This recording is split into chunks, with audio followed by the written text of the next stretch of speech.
This is the Entertainment Idiots, and today we're going to review a special adventure movie, Raiders of the Lost Ark, which is also archaeology. IMDb gives this an 8.5 out of 10, which is very accurate because this movie is so fucking good. Rotten Tomatoes gives this a 94%, which I believe is just way too high because, frankly, that is a little bit just overblown. And the Metacritic gives it an 85%, but the user score gives it a 90, basically a 9.0. Yes, this is a Steven Spielberg movie, everyone. Ooh, another Steven Spielberg movie. Anyway, it stars Harrison Ford, like you may- every obvious Indiana Jones actor. Who you may recognize as Han Solo. Anyway, so it begins in South America in 1936, where Indiana Jones is about to get shot by this dude, but he ends up thinking fast by whipping his hand away. And then we get this nice close-up shot of him. He was very handsome-looking guy. And the guy who just tried to shoot him goes away. Anyway, his partner Sapito over here joins him along and tells him that the temple they're about to enter is very, very dangerous and no one has to come out alive. Speaking of which, this is the same guy who played Dr. Octopus in the Spider-Man 2 movie. Anyway, they enter the temple and it seems everything looks fine for now. But until they figure out a bunch of booby traps that show up out of nowhere. Like, for instance, Sapito ends up being told that he cannot go into the light or else something bad would happen. And Indiana Jones puts his hand in the light and then we see this giant corpse. And Sapito screams about it. And yes, that's a perfect reason not to stay in the light. Anyway, so we get to our first classic scene in the movie. And Indiana Jones tells him to stay away. Anyway, because of more booby traps. That almost could have shot him in his leg if he had that set off. Anyway, he tells Speedo to stay here as he's gonna go. And then we have our first classic scene of the entire movie. We're gonna have a countdown, everybody. And this countdown is gonna feature every single time this movie has a famous scene. Basically, to show, because this is a very classic Steven Spielberg film. Anyway, so Indiana Jones here basically uses the sand that he had taken earlier in the movie to basically replace it with the idols in order to make sure that no booby traps would end up going off. It seems to, for starters, to work, but it's the moment they end up having a little bit of relief, well, it fails. By the thing going down, and Sapito looks actually worried as there's trouble arising. When India looks up, he's about to be penetrated by a bunch of rocks falling on him. And when he goes down the stairs, he's about to also be penetrated by a bunch of arrows that don't even seem to hit him. Yeah, and to avoid the arrows and the rocks, basically, he still hurts himself a little bit. But Indiana has no choice but to trust Sapito in throwing the whip over as long as he throws the idol. But Sapito betrays him. Yeah, because he's a big douchebag and wants to claim the golden thing for himself. And Indy escapes before he gets trapped and crushed by that thing. And before he can think of anything else, he notices that Sapito's dead because Sapito's an idiot and wasn't listening to Indiana Jones. You think? Yeah, pretty much. And he takes the idol that Sapito dropped from being killed. And shoehorned the famous scene number 2. Basically the one where he actually gets chased by a giant boulder. And this is a very classic scene because Indiana Jones has done this and people have ripped this off before. Let's list a few. Well, for starters, we have Phineas and Ferb doing it at one point, though I guess you could kind of excuse that since Disney now has the rights to Indiana Jones. As well as the Fairly OddParents, who also ripped it off. In fact, they actually ripped it off twice. As well as in an episode of the original Yu-Gi-Oh! Series when the entire episode was basically a flashback of someone also basically reenacting the first scene and, well, him giving Yugi a warning. Yeah, so basically this boulder starts chasing him until he literally gets out of the temple, but only to be literally pinned down by all these Native American Indians or whatever. Anyway, Belloc comes in, who is the first villain of this entire movie, and forces Indiana Jones to give him the idol because, you know, it counts as payback or something. But Indiana Jones wants to shoot him, but he has the Indians to cover him up. Yeah, and basically he has no choice, and this guy basically says on how something at one point was yours is now mine again. And when Indiana Jones starts to escape, the Indians follow him, and then we get Jock, who's Indiana Jones' friend, who barely makes an appearance in this movie, who's just in this scene alone. Anyway, Indiana Jones yells at him to start the engines of the plane that he's on because he's literally about to be attacked by Indians. Of course! And right before he literally could die, he literally goes on a swing and literally swings on this vine. Like George of the Jungle and Tarzan. And he literally hops onto the plane and swims over without even getting a single shot. Seriously, Indiana Jones is literally like, I don't even know. He's like, Yeah, but he's scared of snakes, though. He's not perfect. Yeah, And basically, he yells at Jack for hanging with a snake in a plane, but that's not really any of his business, as he shows that he's actually a college professor. what do you know? Yeah, he teaches archaeology in some university somewhere, I don't really fucking know, and this is his friend Marcus Brody, who works with him in this college. And he tells him about his adventure in the temple and tells him how he got that, but unfortunately Belloc. And then he has a meeting with these two guys who tell him that the Nazis are trying to seek for some religious artifacts. And then Indiana Jones educates them on the Ark. And this Ark is a power of God kind of thing where people used to carry the Ten Commandments on, and it really showcased a lot of power of God and whatnot. And Indiana Jones literally demonstrates to them that there's a secret staff with a jewel in the middle, and it's shown that if you put it in the right exact time, in the right exact spot in this temple, it will show you the exact location of where this Ark actually would be. And of course, Indiana Jones will know about this because, he's an archaeologist. Yeah, and so basically he agrees, the others agree that basically for him to go there, but he has to, well, see someone that he would know in order for that to work. And he shows them a picture of what the Ark actually looks like, and it shows that it actually killed a lot of people in this picture because I told you before, this is the power of God. And yes, you'll see that it's going to foreshadow that stuff. Anyway, Indiana Jones goes packing for a trip to Nepal, and he brings a gun. Yes, the 30s. The time where you are allowed to bring guns on airplanes. You can't do that now. Anyway, so Indiana Jones boards his flight on his trip to Nepal, and then we get another famous scene. This is countdown number 3. And this is the part where all the planes and all the places he goes on with that red line and whatnot. Indiana Jones movies do that a lot. And he arrive in Nepal. And in Nepal, we see the Marion Ravenwood. Yes, she's the main girl of this movie who Indiana Jones basically gets. Who seems to be at first portrayed as this pretty tough woman who is actually able to well, fend for herself. I mean, look at that. Anyway, so Indiana Jones asks her for the piece that he needs from that staff, and she gets mad at him because she's still mad about the time where he hurt her. And she's really mad about him, but all Indiana Jones really wants is that piece. And she ends up having it. But that is until this antagonist comes in, who actually wants the piece himself as well, because he wants to claim it for the power as well for the Nazis. Yeah, and at first she refuses, but then he tells him basically, you do realize that Indy should have told you about other people hunting at it, but she basically tells her how it must have slipped his mind. Yeah, basically she refuses to relent, and they start to have an interrogation scene, where she doesn't want to get branded by that thing, but he says it's way too late because she's in a lot of trouble. Wait. Branding? Yeah. It's a form of interrogation. Dang. He's branding her? He's about to. Yeah, and then right when he actually has the opportunity to do it, Indiana Jones comes in and actually takes it away from him. And then we start to have a bar fight where Indiana Jones fights all these guys with all these guns. And it goes for a very long time, but it's actually very good because I have to admit the cinematography in this movie is so good, especially in this one scene alone. And it causes a fire where the medallion is, so that's a lot of trouble right there. And he shoots this guy who's literally on fire. Anyway, Marion Ravenwood is watching everything, and she always helps him out here because Indiana Jones is literally about to be shot by this guy. For record, everybody, this movie is supposed to be PG. You will get to that kind of stuff later. Yeah, I'm just saying, but I mean, this alone? Anyway, so this guy tries to actually take the medallion, but unfortunately, since it was in the fire, it was way too hot for his hand, and he literally runs out of the restaurant completely screaming. Literally because Indiana Jones took it for himself, and Marion says that she'll be his partner. Anyway, transition to Cairo, where we have a first character named Salah. Cairo, Egypt. Yeah, basically Salah is one of Indiana Jones' best friends, basically another archaeologist who actually is good with the digging. And he tells him that he feels some strange presence about the Ark, saying that it should be, held by human hands. And of course, the Nazis follow Indiana Jones because why not? And they're disguised as Arabs.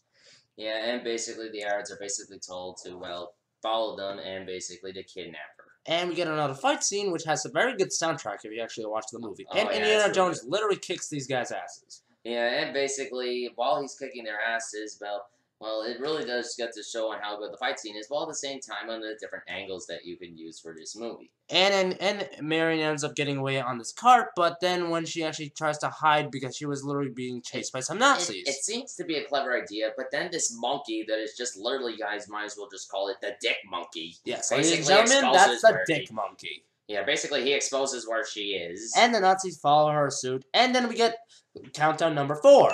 Yeah, basically where this one's just like, draw! Yeah, this is the famous swordsman scene. Basically where Indiana Jones is about to fight this swordsman, but he doesn't take any crap from it and shoots the guy dead. While he's actually trying to look for the basket that Marion is in, because she's actually being held by 2 other guys. And he can't find her because, these guys are way too fucking fast for him. And more trouble for Indiana Jones because literally... Apparently today is basket day in that world because, there's out of nowhere just like maybe 67 baskets being carried around at the same time. And Indiana Jones is being a douchebag to these guys, while these guys literally put Marion in a truck full of explosives. And this guy, and Indiana Jones ends up shooting him right at the right time, literally shooting the driver and that guy dead. And because the driver got dead, he couldn't control the truck, and the truck slips over completely about to maneuver, and it explodes, and Indiana Jones thinks that he accidentally killed Marion. Yeah, oh, and also for a record, I gotta admit, this movie has some really good fight scenes and pretty good, dang good cinematography, along with some really good, just intense action scenes in general. It's not CG like it mostly was in the Crystal Skull. Anyway, he meets up with Belloc, who talks more about this archaeology shit, but most of the time, Indiana Jones doesn't give a crap about him because, Belloc is mostly his biggest enemy, or one of his biggest enemies, and he says that he can actually, they're both much alike because, they're both archaeologists for that matter.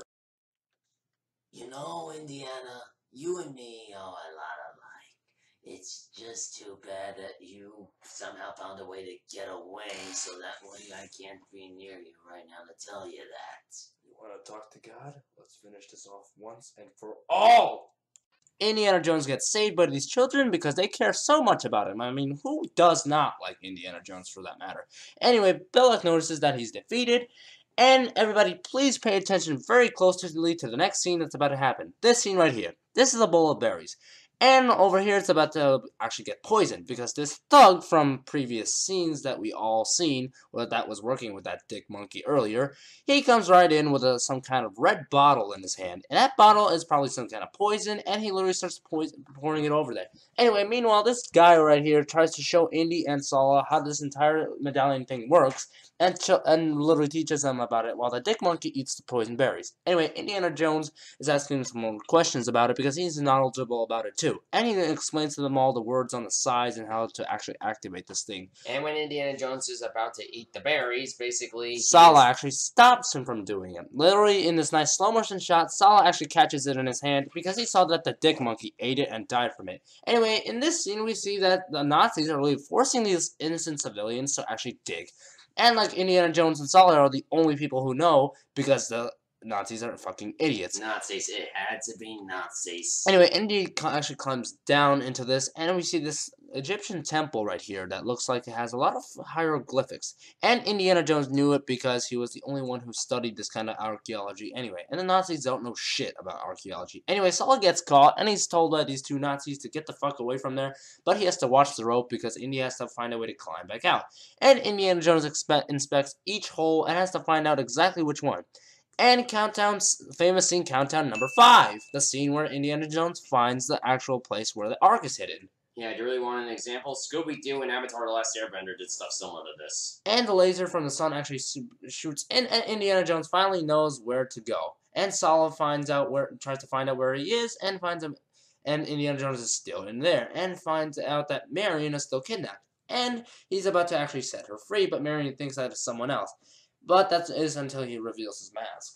Yeah, and basically, she seems relieved at first, but Mary is a little pissed off because he actually leaves her there for a bit. Anyway, Indiana Jones actually looks through a telescope to actually find out where exactly this temple is. Because since he found out where it is, he has to really inspect it so he knows. And then this guy with his burned flesh wound actually comes by. Wouldn't surprise me. So Indiana Jones actually leads all these guys, and famous scene countdown number 6, the one where everybody starts digging for the Ark, because Indiana Jones has had all the help from all these guys.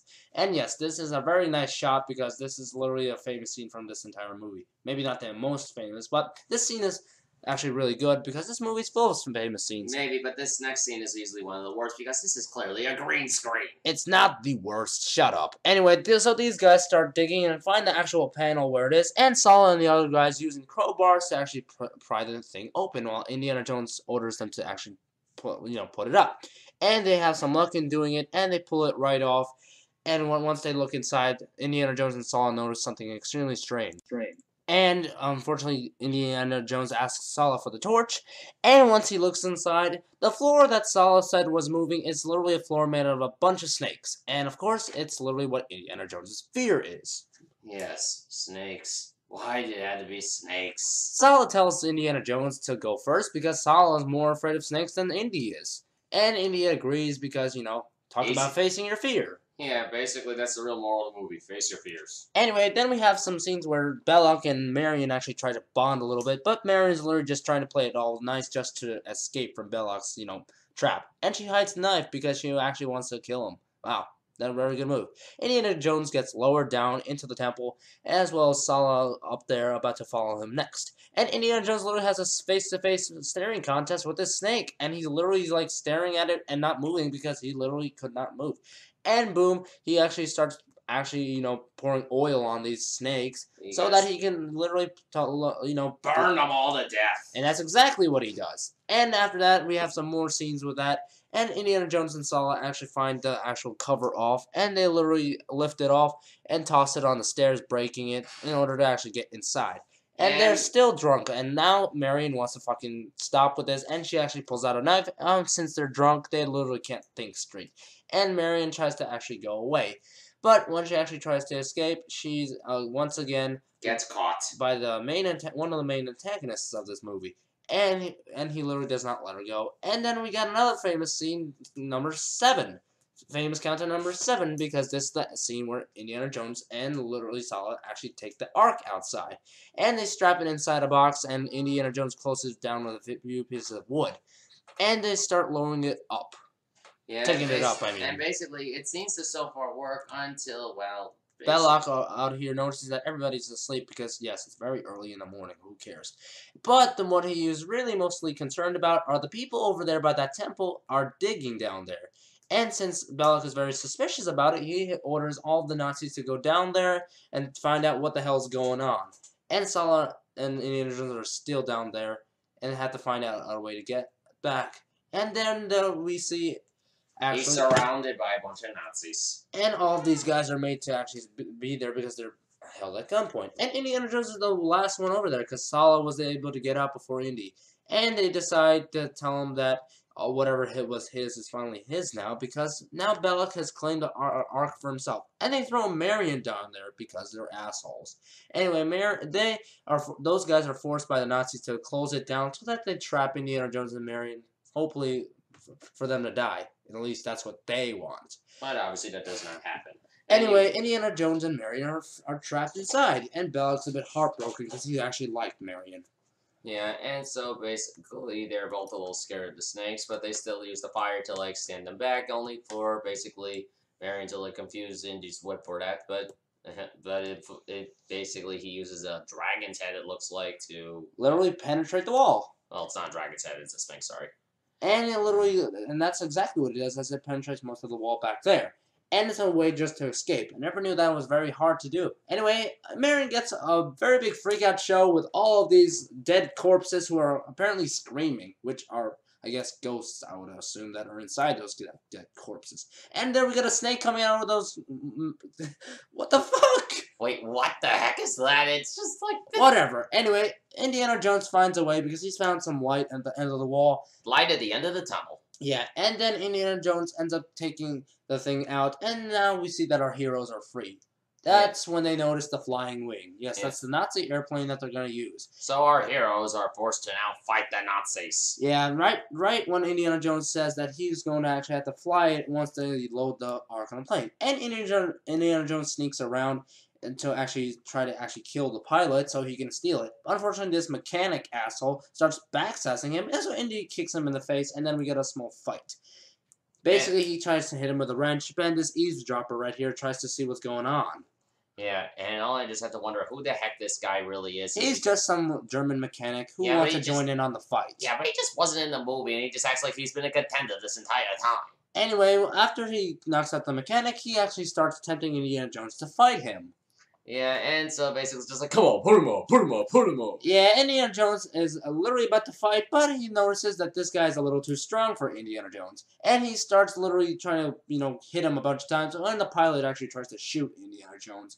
And he actually gets knocked out because of Marion. Talk about being caught between a rock and a hard place. But because he got knocked out, he caused the airplane to start moving forward. And now the airplane keeps on turning around, and Marion gets trapped inside the cockpit with the unconscious pilot who's supposedly dead. But they're more in trouble because this truck full of Nazis, and Marion takes them out by shooting them out with a gun.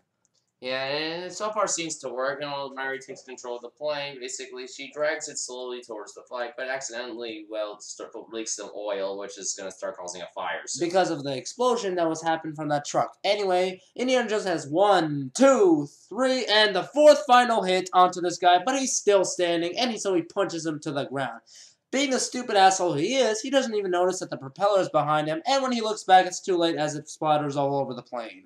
And after they run away, the plane explodes, and everything's a happy ending. No, that's not the end of the movie, guys. But that was very good, and Saul is very pleased that he's alive. So he tells Indiana Jones that the Ark is actually going to be on a truck heading to Cairo. And rather than a plane. Yeah, and he says that basically he's going to go after that truck, and the two of them have to find a way to get transported to England.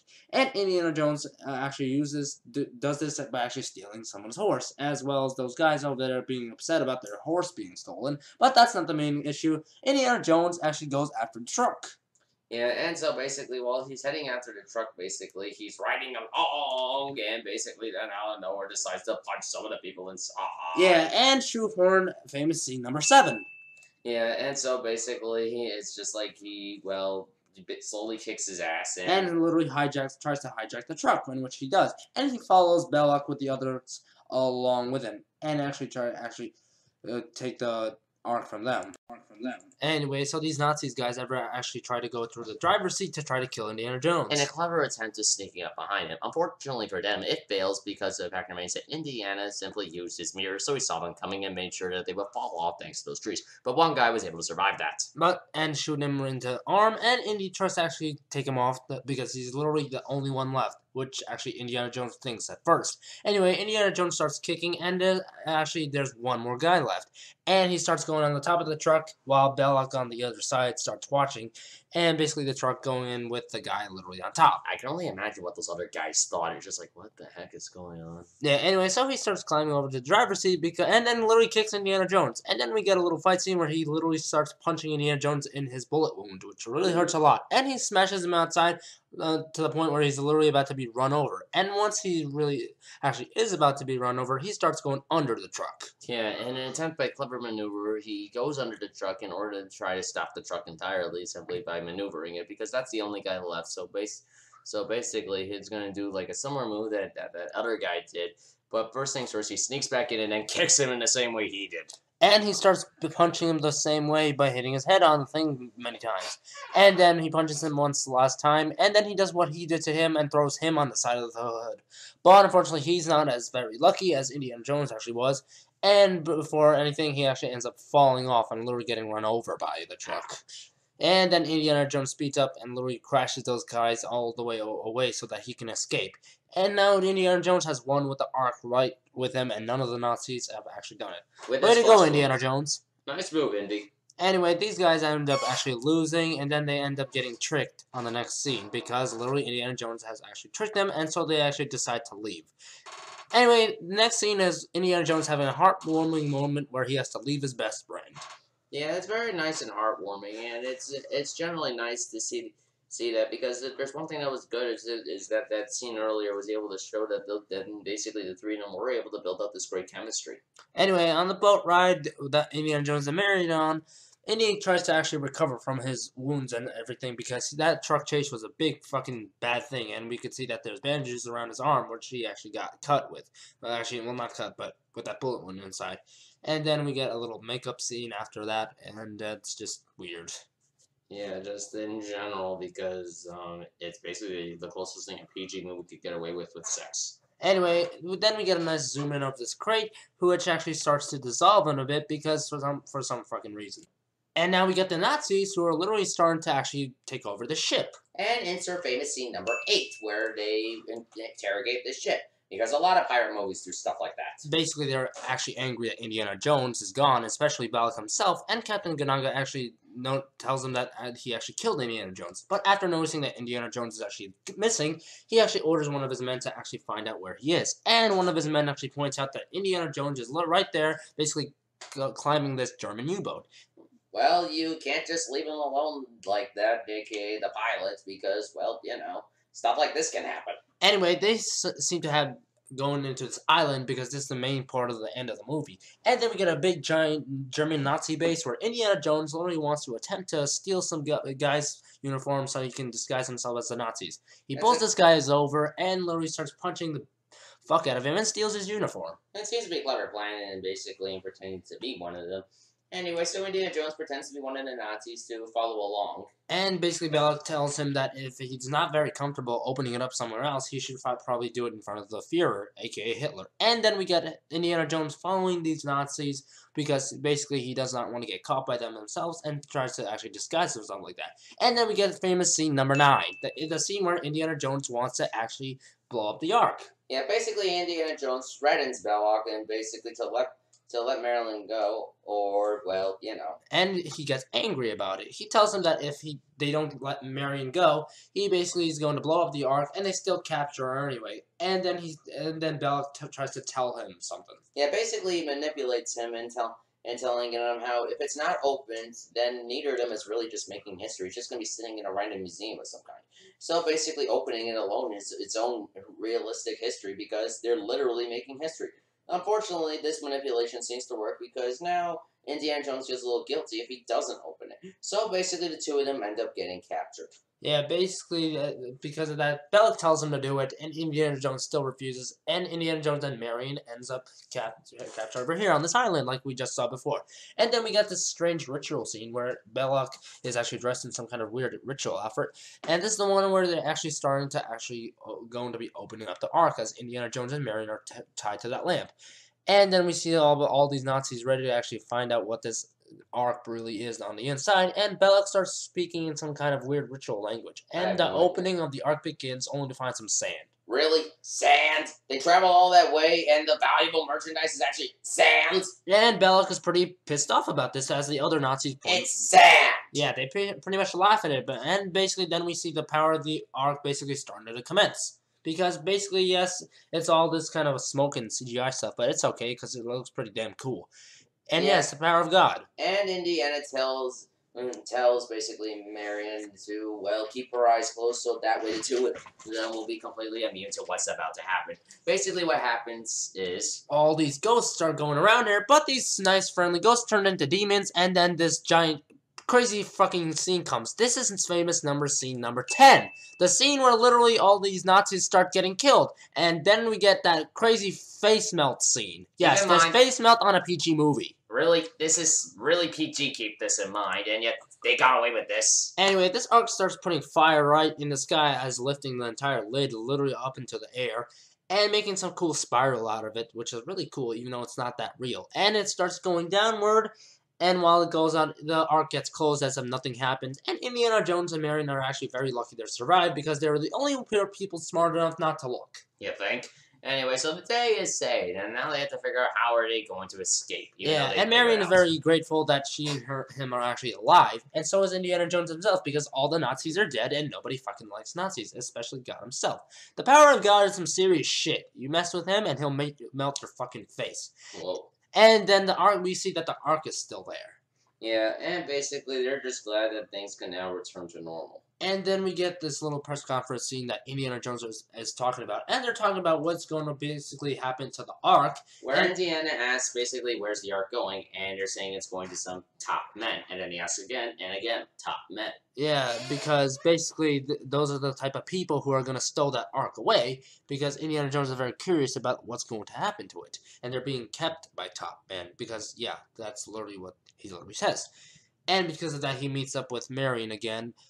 And basically, yeah, they're like really happy with each other. And Indiana Jones is back to his normal, clothing and whatever. And then they have the scene ends with them having a nice stroll down the stairs. Where they live happily ever after. Of course they do. And basically, that's scene send our movie. But wait, what is this? Another scene? Famous scene countdown number 11. The last most famous scene in this movie where basically the Ark gets stowed away in some warehouse full of a bunch of crates, which was basically going to be used in another film. Well, ladies and gentlemen, this movie had 11 very famous scenes. I mean, this entire movie is famous itself, but those are the main famous scenes that people have ripped off, used, and basically were inspired by. He only listed a few of them, but there's so many more. So, a brief overview. Sponsored by Grape Snapple. Enjoy the drink. So, the first Indiana Jones movie. Interesting stat. It was very good. One of Steven Spielberg's coolest films. Coolest film franchise. Yeah, it really was. Definitely an interesting start, and George Lucas did a good job writing it. Harrison Ford does a good job, and doesn't really make you believe that why is Han Solo here. Yeah. It's definitely something I would recommend. Yes, I would recommend it as well. Especially the cinematography, the acting, the special effects. Everything in this movie is just amazing. I still think that it should have deserved a better score, but an 8.5 is still good no matter what. Alright, this movie is amazing. And this is the movie that literally led people to literally rip off stuff. Like, there's no doubt about it. It's like, seriously. That's pretty much all I have to say about this review. What about you, Michael? I pretty much, well, you took the words out of my mouth. Well, that's just basically that. I would just recommend the movie. I kind of agree with IMDb and Rotten Tomatoes. Just really, so just get their attitude together. Yep. Well, that's our review, ladies and gentlemen. Yes.